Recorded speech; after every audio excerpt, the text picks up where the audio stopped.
अस्सलाम वालेकुम स्टूडेंट्स। आज हम पढ़ने वाले हैं एक्सरसाइज 2.2। अगर इससे पिछली वीडियो 2.1 की एक्सरसाइज आपने नहीं देखी तो डिस्क्रिप्शन में लिंक मैंने दिया हुआ है, आप वहां से जाकर देख सकते हैं, या फिर आप यहाँ पर क्लिक करके भी वीडियो देख सकते हैं। इसके अलावा स्टूडेंट्स, मैं अगर आप मुझे सपोर्ट करते हैं और मेरे 1000 सब्सक्राइबर्स कंप्लीट हो जाते हैं तो जितनी भी एक्सरसाइजेज इससे पहले भी मैंने करवाई होंगी, 1000 सब्सक्राइबर्स से पहले भी जितनी भी मैंने करवाई होंगी, तो सब के मैं नोट्स बनाकर पीडीएफ की फॉर्म में अपलोड कर दूंगा डिस्क्रिप्शन में। तो आप वहां से मेरी हर वीडियो से आपको नोट्स भी मिल पाएंगे। उसका फायदा ये होगा कि आपको कॉपी करने की जरूरत नहीं पड़ेगी, नोट्स को आप प्रिंट करवा कर आप काम करने से भी बच पाएंगे। तो चलें स्टार्ट करते हैं अपनी एक्सरसाइज 2.2। स्टूडेंट्स, क्वेश्चन नंबर 1 में हमसे कहा गया है right the following in logarithmic form. Logarithmic form में चेंज करना है। अब सबसे पहले समझें कि लोगरिथम क्या होता है। लोगरिथम एक ऐसी वैल्यू है, एक ऐसा फंक्शन है जो बड़े से बड़ी कैलकुलेशन को आसानी से सॉल्व करने में मदद करता है। ठीक है, जैसे कि हमारे पास बहुत सारी मुश्किल कैलकुलेशंस होती है, स्क्वायर रूट वाली वैल्यूज आगे आप एक्सरसाइज 2.6 में पढ़ेंगे भी कि कितनी डिफिकल्ट कैलकुलेशन, कॉम्प्लेक्स कैलकुलेशन होती हैं, डिवाइड और मल्टीप्लाई, और वो हम लोगरिथम की फॉर्म से लॉग के फंक्शन से हम आसानी से उसको सॉल्व कर लेते हैं। ये बनाया था एक मुस्लिम मैथमेटिशियन थे बहुत मशहूर, मूसा अल ख्वारिज़मी। उन्होंने लोगरिथम का फंक्शन निकाला था बड़ी कैलकुलेशन को आसान बनाने के लिए।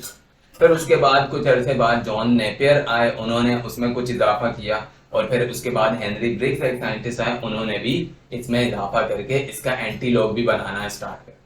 ठीक है, तो ये शॉर्टली कुछ लोगरिथम की डेफिनेशंस थी आपके पास। ठीक है, कि क्या हुआ था। चलते हैं लोगरिथम। यहां पर लोगरिथमिक फॉर्म में किस तरह हम चेंज करते हैं। ये बेस है, ये एक्सपोनेंट है, ठीक है, और ये इसका आंसर आ रहा है जो सॉल्व होकर राइट साइड पे आ रहा है। ठीक है, हमने किस तरह करना होता है। सबसे पहला स्टेप, आपने सिर्फ लॉग लगाना है। ठीक हो गया। ये जो बेस है ना, नीचे थी ना, तो नीचे ही आ जाएगा ये लॉग के साथ छोटा सा नंबर बन के। ठीक हो गया। और ये जो पावर है, ये पावर उस तरफ चली जाती है। ठीक है, बस ये याद रखना है, पावर उस तरफ चली जाती है, और ये जो यहाँ नंबर था ये लॉग के साथ आ जाता। तो इन स्टूडेंट से आपका आंसर आ गया। ठीक है, इसको किस तरह बना सकते हैं, वही काम, पहले लॉग लिख लेंगे, बेस क्या थी, नीचे वाला नंबर इसके साथ नीचे आ गया, पावर वहां चली जाती है, और ये जो नंबर है, आप स्टूडेंट्स इसको ब्रैकेट में भी लिख सकते हैं। बुक में शायद ब्रैकेट में नहीं लिखा हुआ, लेकिन ब्रैकेट में अगर हम आमतौर पे जब हम करेंगे भी लॉग वाले क्वेश्चन आगे एक्सरसाइज में, तो हम ब्रैकेट ही यूज कर रहे होते हैं उनके लिए। तो आप ब्रैकेट में भी लिख लें, अगर बुक में आंसर नहीं भी आ रहा ब्रैकेट के साथ तो कोई मसला नहीं है। तो ये 1/81 आ गया, तो इसको हमने लिख दिया 1/81 हो गया, इज इक्वल टू, पावर उस तरफ राइट साइड पे चली जाती है तो -4 हो गया था। ठीक हो गया। इसी तरीके से हमारे पास ये है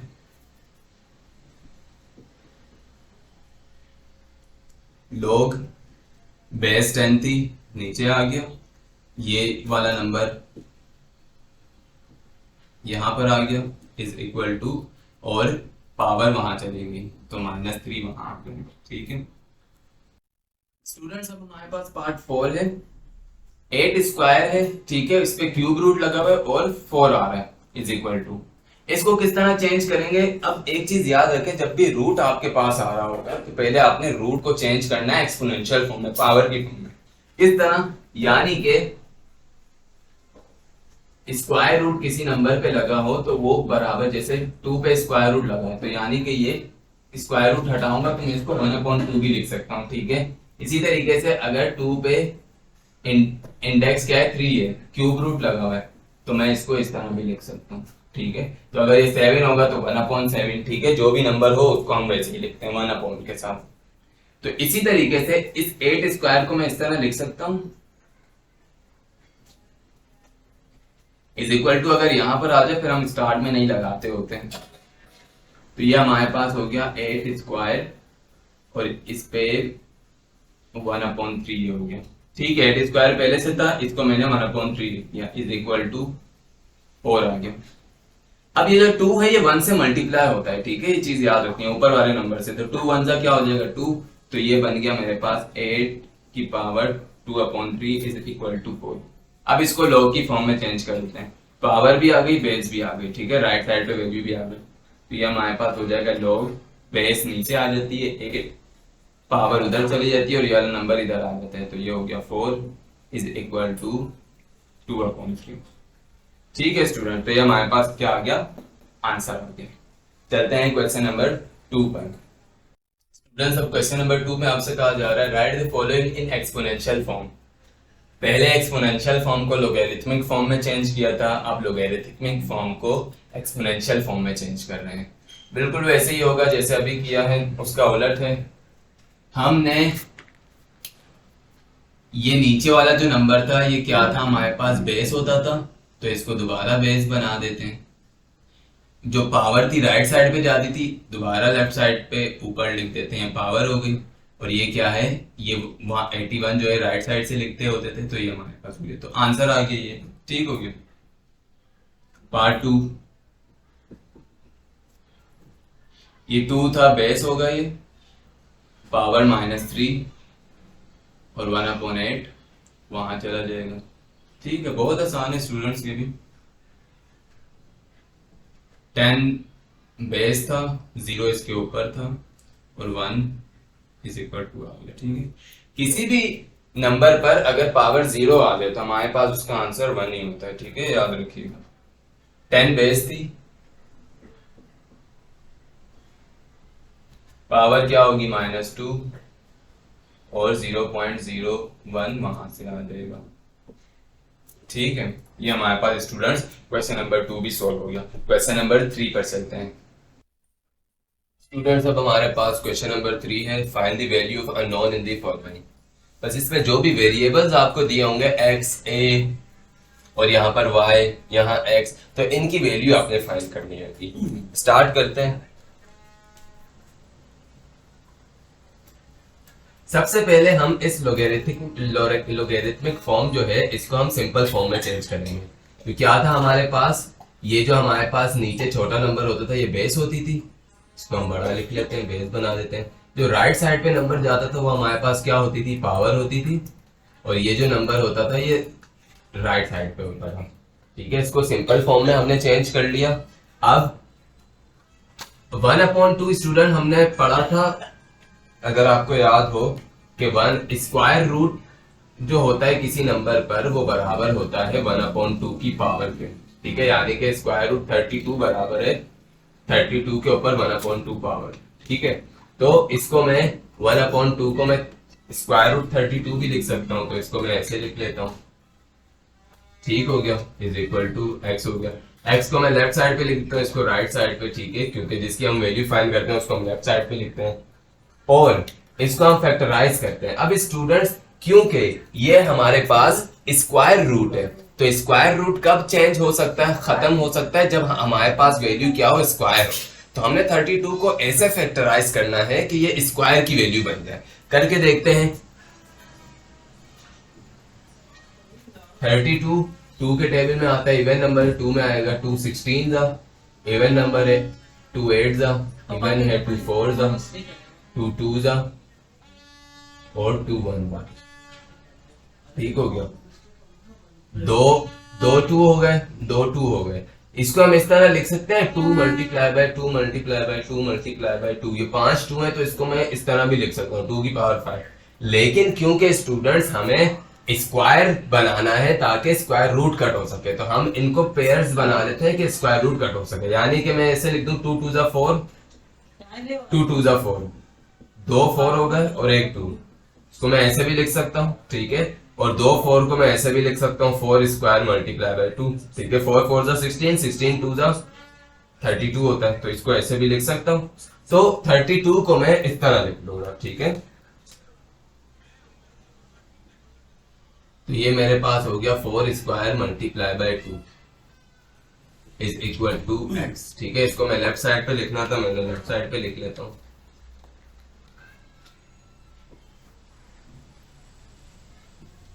अब स्टूडेंट, जिस नंबर के पास स्क्वायर है, स्क्वायर रूट वो अपने ऊपर से कट कर लेगा, और जिसके पास स्क्वायर रूट नहीं है वो अपने ऊपर से स्क्वायर नहीं हटा सकता। तो ये हमारे पास, इसके पास स्क्वायर है, ये बाहर आ जाएगा स्क्वायर रूट कट करके, इसके पास स्क्वायर नहीं है तो इसको अंदर ही रहना पड़ेगा। तो ये हमारे पास हो जाएगा 4 स्क्वायर रूट 2, ये हमारे पास x की वैल्यू आ गई। ठीक है स्टूडेंट, चलते हैं पार्ट 2 पर।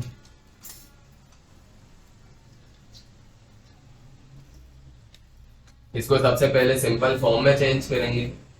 तो ये हमारे पास a है, यानी कि ये बेस होगी तो a आ गया। ये हमारे पास राइट साइड पे जो होता है पावर होती है, और इसको हम राइट साइड पे लिख देते हैं 3 आ गया। ठीक है, अब एक 1/2 बराबर होता है किसके, स्क्वायर रूट के। तो a स्क्वायर रूट a बराबर है 3 के। स्क्वायर रूट खत्म करने के लिए स्टूडेंट हम क्या करते हैं, taking square on both sides करते हैं। मैं सिर्फ इस पर स्क्वायर नहीं लगा सकता, कट करने के लिए दोनों पे लगाने पड़ेंगे। तो मैं कहता हूं taking squares on both side. तो ये हमारे पास क्या हो जाएगा, स्क्वायर इधर लग गया और 3 पर भी स्क्वायर लग गया, तो स्क्वायर से स्क्वायर रूट कट हो गया। तो ये हमारे पास a बाहर आ गया, और ये क्या हो गया 3 3 9, इसका स्क्वायर 9 आ गया। तो ये आंसर आ गया। ठीक है, पार्ट 3 देखते हैं। इसको सिंपल फॉर्म में पहले चेंज करते हैं। तो ये हमारे पास क्या था, स्क्वायर रूट 5 था। ये हमारे पास पावर होती है y की, इज इक्वल टू 25 यहाँ आ गया। ठीक है स्टूडेंट्स, अब हमारे पास स्क्वायर रूट 5 को मैं इस तरह लिख सकता हूँ ना, स्क्वायर रूट 5 को 1/2 भी लिख सकते हैं। तो मैं इसको इस तरह लिख लेता हूँ 5 1/2, और बाहर क्या था, y था, इज इक्वल टू 25 किसका स्क्वायर है, 5 का। तो इसको मैं 5 स्क्वायर भी लिख सकता हूँ। ठीक है, अब ये जो 1 है y से मल्टीप्लाई में है। ठीक है, तो मैं ये इस तरह आ जाएगा 1 y, जब कोई भी नंबर y से 1 से मल्टीप्लाई होता है वही आ जाता है, तो y/2 आ जाएगा। ठीक है, इज इक्वल टू 5 स्क्वायर हो गया। अब स्टूडेंट्स एक रूल याद रखें, जब भी बेस हमारे पास सेम हो जाती है, बेस दोनों साइड पे सेम हो जाती है, तो उसकी हम बेस को छोड़ देते हैं और उसकी हम पावर्स को कंपेयर करते हैं। अब हम बेस को क्यों छोड़ते हैं, अगर आप ये रूल भी समझना चाहते हैं, इसके लिए मैं एक अलग वीडियो आपके लिए बना दूंगा। अगर आप ये रूल समझना चाहते हैं तो आप मुझे कमेंट में बताइएगा। तो ये y/2 इज इक्वल टू क्या थी, इसकी पावर 2 थी, तो 2 आ गया। 2 यहाँ डिवाइड में, वहां जाके क्या हो जाएगा मल्टीप्लाई में, तो y is equal to 2 multiply by 2, y is equal to 4। ये हमारे पास y की वैल्यू आ गई। ये वाला स्टेप इसमें आप छोड़ सकते हैं, अगर डायरेक्ट इसके बाद 4 लिख दें तो भी ठीक रहेगा। ठीक है, ये वाला स्टेप आप छोड़ सकते हैं, डायरेक्ट इसके बाद ये लिख दें इसके बाद तो भी ठीक रहेगा। ठीक है, कुछ स्टेप्स जो एक्स्ट्रा होते हैं वो आप छोड़ सकते हैं। और जैसे ये स्टेप है ये वाला कि taking square on both sides करके, taking square on both sides भी ना लिखें, ये भी ना लिखें, इसके बाद डायरेक्ट भी अगर ये करेंगे तो चेकर समझ जाएंगे। पार्ट 4, ये बेस होगी हमारे पास 4 आ गया, ये 3/2 हमारे पास पावर हो जाएगी, इज इक्वल टू x आ गया। अब हमारे पास x की वैल्यू क्या आ रही है 4 3/2। 3/2 को अगर मैं इस तरह लिख दूं, 4 किसका स्क्वायर है, 2 का स्क्वायर है ना। तो अगर मैं इसको 4 को यूं लिख दूं 2 स्क्वायर, और ये 3/2 बाहर आ गया, लिखा जा सकता है। ठीक है, अब इसको ब्रैकेट लगाने की जरूरत नहीं होती, क्योंकि ये 2 जो है मल्टीप्लाई में, तो इसको मैं ऐसे भी लिख सकता हूँ 2 मल्टीप्लाई बाय 3/2। ठीक है, बात स्टूडेंट्स एक ही है, इज इक्वल टू क्या होगा मेरे पास x होगा, ऊपर 2 नीचे 2, 2 से 2 कट हो गया, 2 की पावर क्या रह गई 3 रह गई, इज इक्वल टू x आ गया। लेफ्ट साइड पे इसको लिख देता हूं 2 का क्यूब यानी 2 2 4, 4 2 8, तो 8 आ गया। तो x की वैल्यू हमने कर ली। चलते हैं पार्ट 5 पर। अब हमारे पास स्टूडेंट पार्ट 5 है, log 10 is equal to log 10 100 is equal to 1। Solve कर लेते हैं, ये बेस हो जाएगा हमारे पास, ये पावर होती है, और ये हमारे पास राइट साइड पर आ जाएगा। ठीक है, 10 किसका स्क्वायर है, ये वैसे ही आ जाएगा। 10 का स्क्वायर होता है, तो इसको हम 100 को 10 स्क्वायर लिख सकते हैं। ठीक है, अब दोबारा स्टूडेंट्स बेस सेम आ गई, तो बेस को हम छोड़ देंगे और पावर को कंपेयर कर लेंगे। तो पावर क्या आई, y इज इक्वल टू 2 आ गया, आंसर आ गया। पार्ट 6 है हमारे पास, ये बेस हो गई, ये पावर होती है और वो 64 हुआ। अब हमने ऐसे वो करना है, एक क्यूब जो है किसके बराबर है, 64 के बराबर है, ठीक है। तो हम इस पे हमने ए की वैल्यू फाइंड करनी है, ए क्यूब की वैल्यू फाइंड नहीं करनी। तो हम क्या करेंगे, क्यूब रूट अगर हम लगा दें दोनों पर तो हमारे पास ये वैल्यू, ये क्यूब खत्म हो जाएगा, ठीक है। जैसे कि हम स्क्वायर खत्म करने के लिए टेकिंग स्क्वायर रूट लगाते हैं, इसी तरीके से हम टेकिंग क्यूब रूट लगाएंगे, ठीक है। तो हम कहते हैं taking cube roots on both sides. यहां पर क्यूब रूट आ गया, क्यूब रूट यानी कि जिसका इंडेक्स 3 हो, ठीक है, इज इक्वल टू, और इस पर भी क्यूब रूट आ गया। अब 64 को ऐसा नंबर बनाना है जिससे इसका रूट कट हो सके। अगर बनता है तो ठीक है, इसको फैक्टराइज करके देख लेते हैं। तो ये हमारे पास हो जाएगा 64 किस टेबल में आता है, इवन नंबर है, 2 में आएगा, 2 32 जा, अभी भी इवन है, 16 जा इवन, 2 8 जा, 2 4 जा, 2 2 जा और 2 1 जा। कितने 2 हो गए हमारे पास, 1 2 3 4 5 6 2 है हमारे पास। तो हम 3 3 2 2 का पेयर बना रहे थे ताकि क्यूब बने, हमने इसको क्यूब की पावर लानी है ताकि हमारे पास ये कट हो सके। यानी कि मैं इसको ऐसे बना लूं, 2 2 जा 4, 2 2 जा 4, 2 2 जा 4, 3 4 हो गए, यानी कि मैं इसको 4 क्यूब लिख सकता हूं ना। तो इसको मैं लिख लेता हूं, यहीं पर लिख लें तो हमारा एक स्टेप बच जाएगा। तो यहां पर इसको मैंने क्या कर दिया, 4 क्यूब लिख दिया। दोनों के पास क्यूब है, क्यूब से क्यूब रूट कट कर देंगे ये लोग अपना, तो ये कट हो गया, इसके क्यूब से ये क्यूब रूट कट हो गया। तो हमारे पास क्या आ गया, a इज इक्वल टू 4 आ गया, आंसर आ गया, ठीक है स्टूडेंट्स। पार्ट 7 कर लेते हैं। नीचे है a बेस हो गई, ये 0 पावर होती है और इज इक्वल टू 1 वहां चला गया। स्टूडेंट्स एक चीज याद रखें, जब भी कोई भी चाहे वेरिएबल हो कोई नंबर हो, उसके ऊपर अगर 0 की पावर आ गई, 0 की पावर हमेशा 1 होती है, ठीक है। तो हमारे पास ये a इज इक्वल टू हमारे पास 1 ही बन जाएगा, ठीक है। तो ये हमारे पास आंसर आ जाएगा।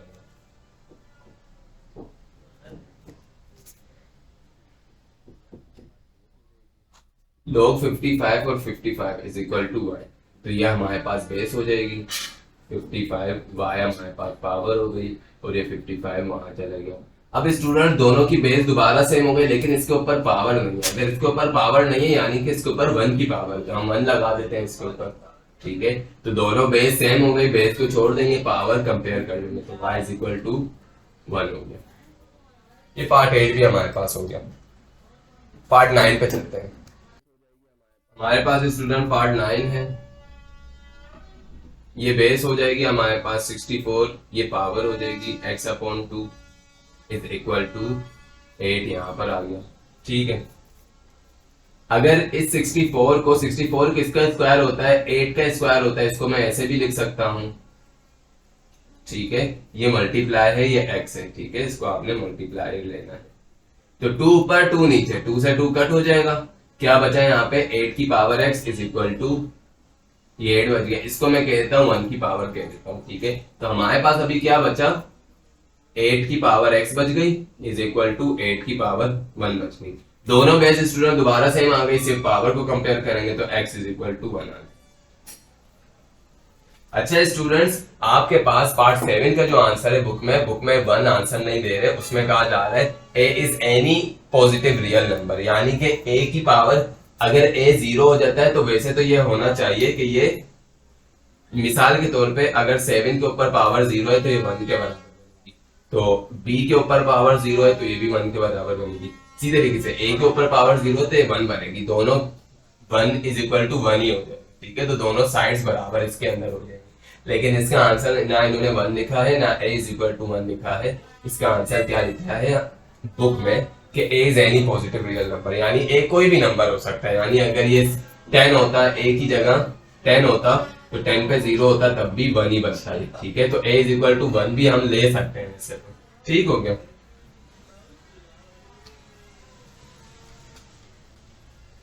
तो स्टूडेंट्स हमारे पास ये एक्सरसाइज भी कंप्लीट हो गई। अगर आपको ये एक्सरसाइज समझ आई तो मेरे चैनल को सब्सक्राइब करें। और मैंने आपसे कहा अगर मेरे 1000 सब्सक्राइबर्स कंप्लीट हो जाते हैं तो मैं जितनी भी मेरी पिछली भी वीडियोस होंगी और आने वाली वीडियोस होंगी सब फिर मैं पीडीएफ में नोट्स बनाकर आपके लिए मैथ्स के अपलोड कर दूंगा, तो आप उसको डाउनलोड करके प्रिंट करवा सकते हैं।